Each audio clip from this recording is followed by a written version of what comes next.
ও তিতা তুমি কই কই রে, এই গরমে তোমার চাই চাই। আসসালামু আলাইকুম বন্ধুরা, কেমন আছো সবাই? আজ করলা ভাজা ও পাতলা ডাল রান্না করব। এই গরমে এর চেয়ে ভালো খাবারই আর হয় না। যাই হোক, তিতা কথা মানুষের শরীরে সহ্য না হলেও তা কিন্তু মানুষের শরীরে প্রয়োজন। কি বলেন?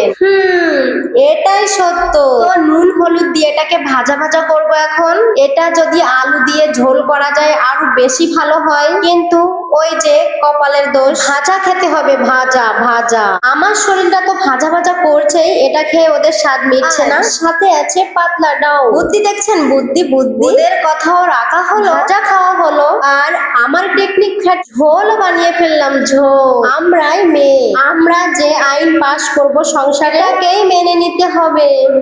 না হলে খাওয়া দাওয়ার অবস্থা এমনই হবে। বলেন কি?